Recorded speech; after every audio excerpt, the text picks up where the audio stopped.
Hey everybody, welcome, welcome to Hidden Horror. Thank you for spending this time with me. I appreciate that. Let's get started.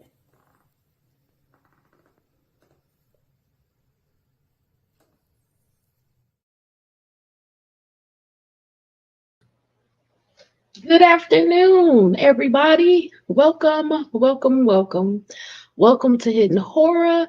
How are you guys doing today? How's your week going? It's hump day, right? Well, today I'm here. I told you I would come back because I wanted to talk about something that I found interesting in the Negasi Zuberi trial. It was a point where there were closing arguments by both the prosecution and the defense. And at that point, Mr. Zuberi, he actually asked to testify when the case is already really handed to the jury. They're getting their jury instructions. And really, it is too late. And I agree totally with the judge, but I want to filter this out a little bit more. Um, I think maybe Mr. Zubari felt that his youthful appearance, maybe his attractiveness, if he had any charisma, maybe he thought people wouldn't believe him or believe that he was capable of doing these terrible things. However, it didn't work. Um, I felt strongly that he should have testified, but also on the opposite side of the fence, the prosecution then gets to ask you any questions. It opens up your entire history. And they can ask you anything, and this will expose him, right? Any past bad acts, past deeds, maybe that he doesn't want the jury to know about. So I'm not surprised that he didn't want to testify, and I'm also not surprised that he tried to gauge the jurors' feelings and how they may render a guilty or not guilty verdict. And he changed his mind, but you know what? It was too late. So let's talk about it all. Let's get into it, okay? My article is coming from KDRV.com. It's titled Crime Watch. Zubari kidnapped our case with the jury after he missed chance to testify. And he didn't just miss his chance to testify. Typically, the judge will go over your rights. You have a right to testify. You have a right not to testify. Are you sure? Are you confident with your decision? And he unequivocally and quickly said, yes, I'm not testifying. I think what really hit home was when the prosecutor, when they were able to lay out their entire case and those closing arguments, I think he felt, you know what? I made a mistake. I am in trouble. I changed my mind. Please hear me now. And the judge said, you know what? I'm going to consider this. I'm going to think about it. But I have instructed this jury that all of the evidence it's in. Evidence is done. Presenting evidence is done. Now I'm going to give you these jury instructions and you have the case. And the judge didn't back down, right? So I agree. So this article is by Jerry Howard. It's dated October 18th, 2024. Okay. A federal trial of a Klamath Falls man for kidnapping, and weapons crimes rests with its jury today. After a morning detour that U.S. District Court Chief Judge Michael McShane steered to keep the criminal case on course. So he's saying, hey, we're not going to have these antics. We're not going to have these shenanigans. You were fully aware of your rights. You're not a dumb person. You were aware. You chose not to testify. That's your legal right, but you can't go back and forth. You can't say, oh, I changed my mind. Oh, I want to. No. He asked you, the judge asked you, he explained things in detail, and you didn't want to testify, okay? 30-year-old Negasi Zuberi is on trial at the James A. Redden U.S. Courthouse in Medford, accused impersonating a police officer and using a pow pow, taser, handcuffs, leg irons, cell phone signal blockers, his Honda Pilot, and his Klamath Falls residence, and a cinder block captivity cell in it for the kidnapping and arring of two women in separate 2023 incidents. Would Mr. Zuberi have stopped? Would he have stopped this deviant behavior? This is great limbs, right? You have a taser, a pow pow, you have handcuffs, you have leg irons. These are restraints. You can't get away, you can't get out of it. You have a cell phone signal blocker. The person can't call for help, they can't call for 911, they can't call for a family member, a loved one, a spouse, anybody to help them to get them out of this. And then you design, you build, you construct, you develop this idea that you can hold a person captive in your residence close to you. You can go to the garage, you can spend time with them, you can talk to them, you can see them, you can even put cameras in there and watch them all the time, anytime you want. See what they're doing. This is really, really diabolical, right? The jury started deliberating this afternoon with lunch delivered for the sequestered jurors whose deliberations started at 12:27 p.m. This morning, after the U.S. Attorney's Office for Oregon, the USAO, the case prosecution made its closing statements to close its part of the case. Zuberi told Judge McShane he wanted to testify.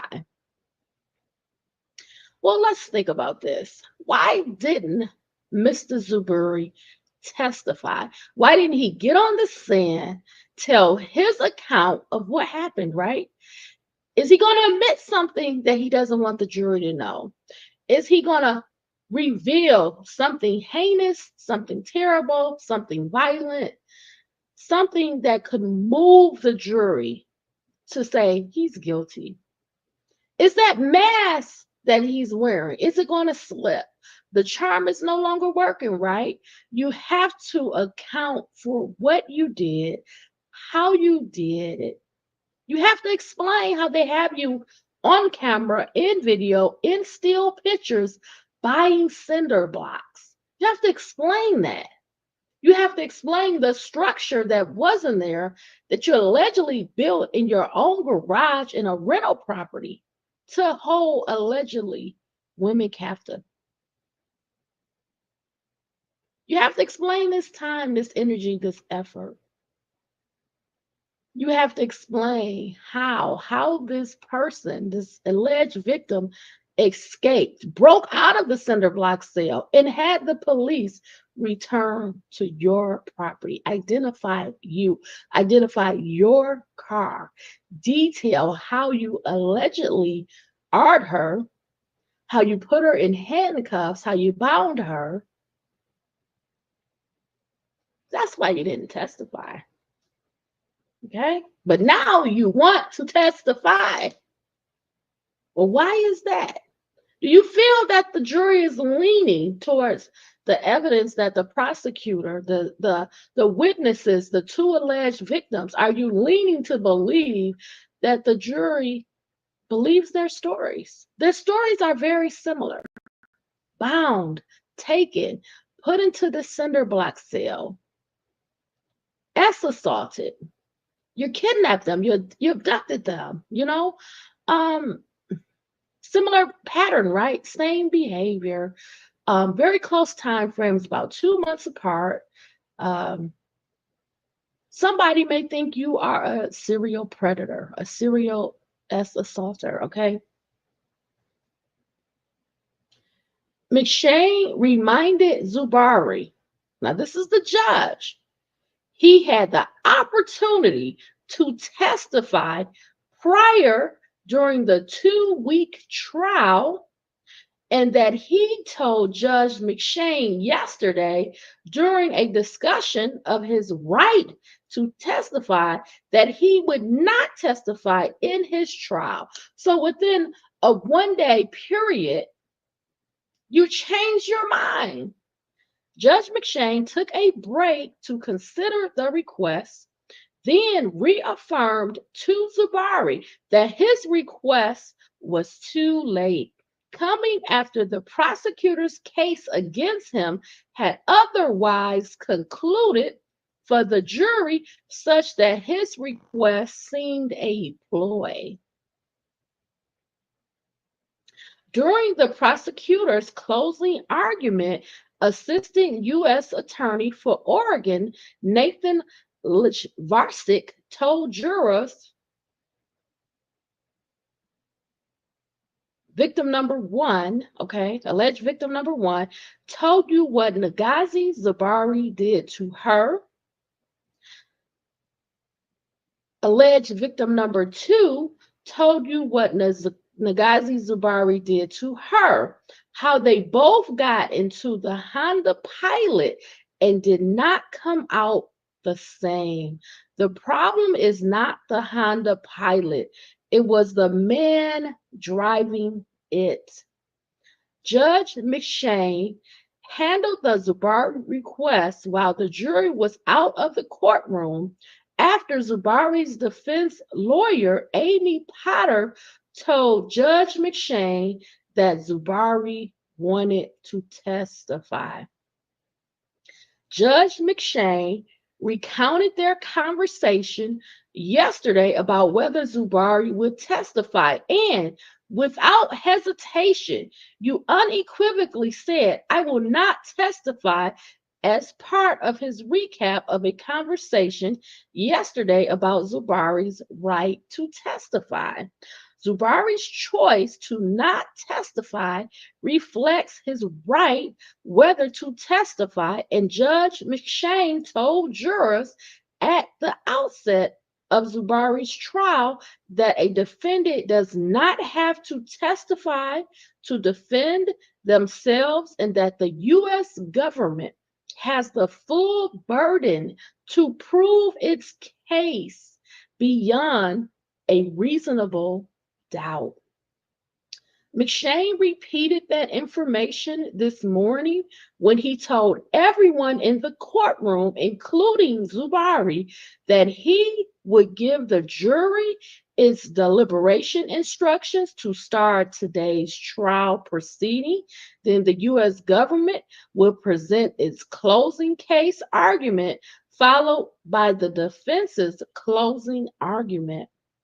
Judge McShane then, during the earlier proceeding, moved from the court's bench to the floor with a podium at the center of the courtroom to methodically and thoroughly recite jury instructions count by count for Zuberi's federally indicted 7 criminal counts, making them understandable for considering verdicts for each count. Then the prosecution presented its closing argument to conclude its case, reminding jurors of the accounts and experiences of women who testified about being kidnapped and harmed by Zuberi and reviewing physical evidence to support their claims and support the prosecution case. This is not a time where we can take additional evidence. McShane told Zuberi, his lawyers, and the court without jurors, as he already had instructed the jury that jurors had heard all of the evidence. So the judge, he had already told the jurors, you've heard all of the evidence, you've heard all of the testimony. These cases, this information, these 2 incidents, we're done providing evidence and testimony. Judge McShane told Zuberi, you changed your mind too late.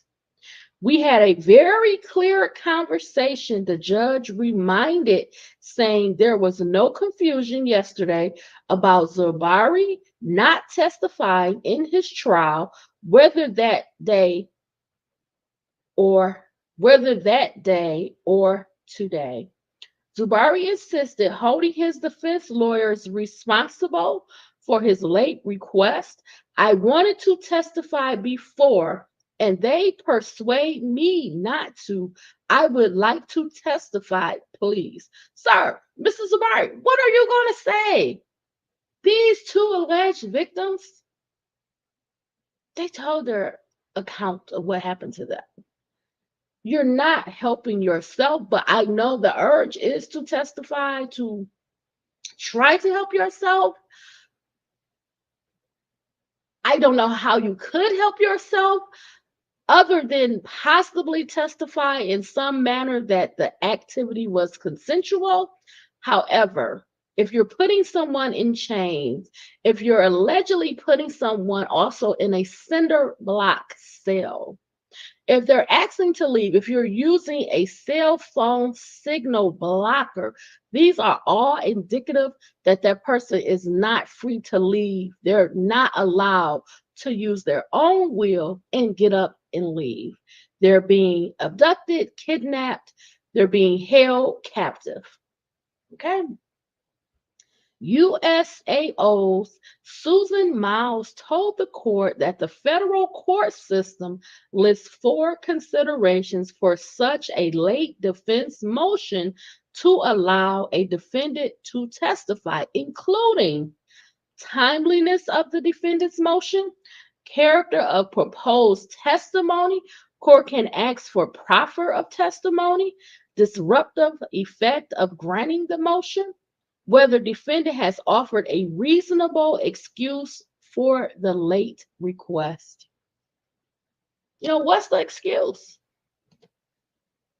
It's your right to testify or not to testify. You have to make the decision, and the judge is speaking to you when they ask you, okay? The government does not have a position, Miles told the court in response to whether it opposed the request.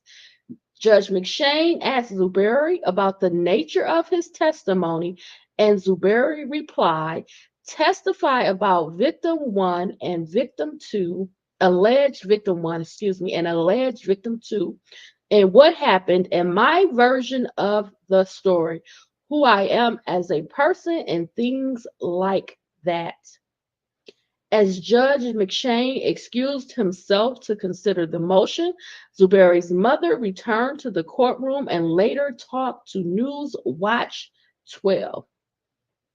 Judge McShane returned to the courtroom and repeated that Zuberi had told him yesterday that he declined his right to testify, saying Zuberi's late motion to testify is in fact a ploy to disrupt the case because Mr. Zuberi had not had any problems asking me to do anything. Mr. Zuberi has asked in the past to appoint new counsel and to move the case, and I've done so, and to move it back, and I've done so.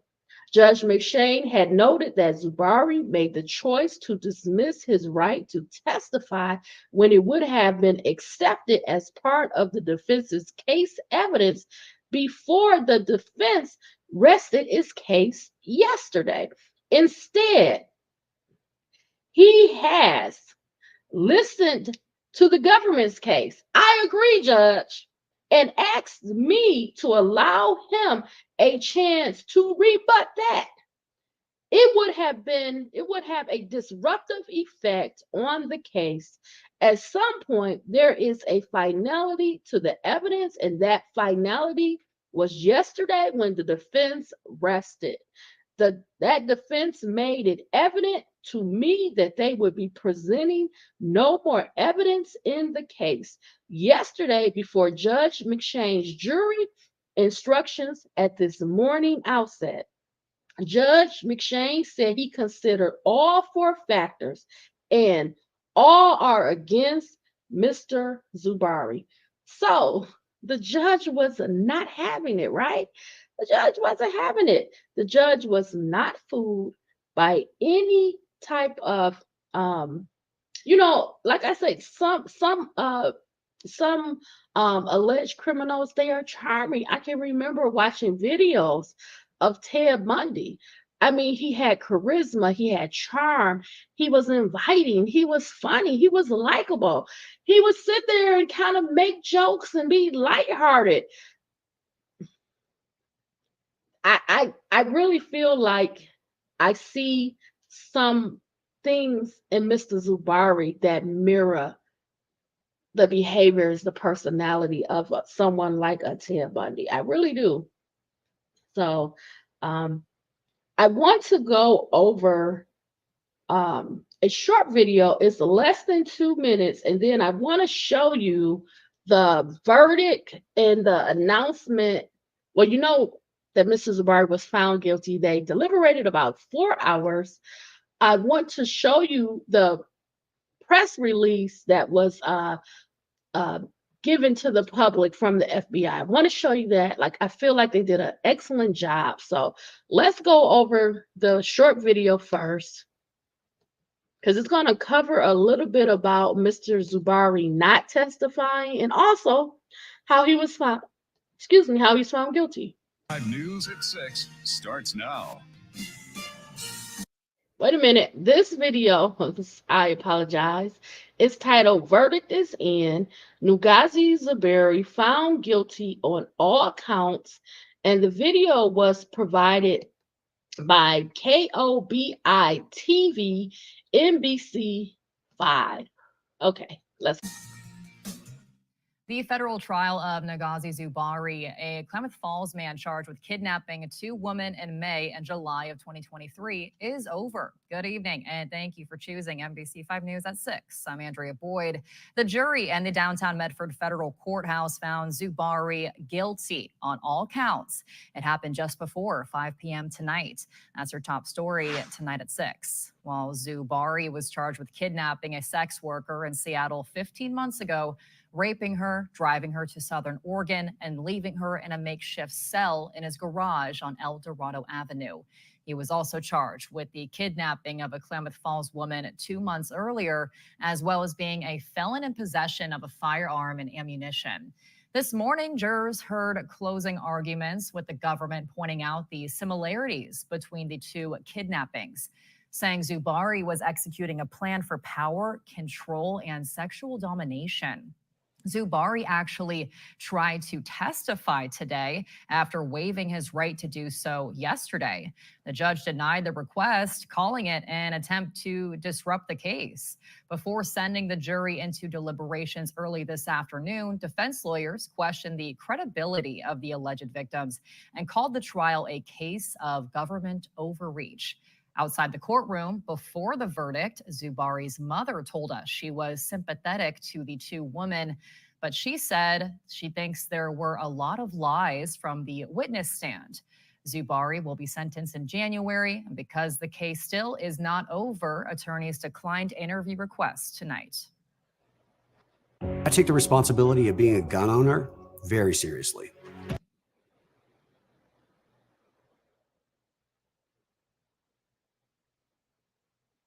I want to make sure, I'm going to mute the sound, just make sure that that video was done.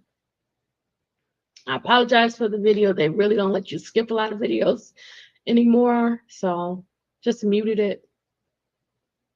Okay, so the video is done. Okay, so it's just really a recap of what I've already read to you. Pretty much, he wanted to testify after the prosecution and defense both rested their cases, and it was time for the jury to get handed the case. The judge said, no, this is disruptive. I'm not going to allow it. You had an opportunity. You said just 1 day ago you did not want to testify. So he was found guilty. I want to show you the press release. So let me grab that. So I'm going to share my screen.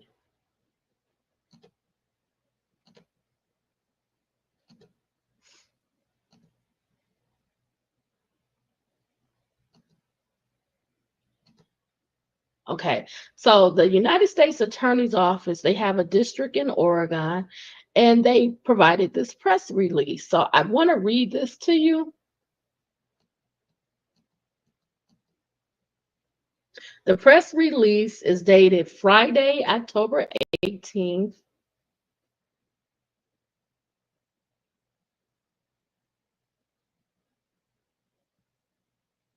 And it reads as follows. A federal jury found a Klamath Falls, Oregon man guilty after he kidnapped and assaulted 2 women and held one in a cell he constructed in his garage.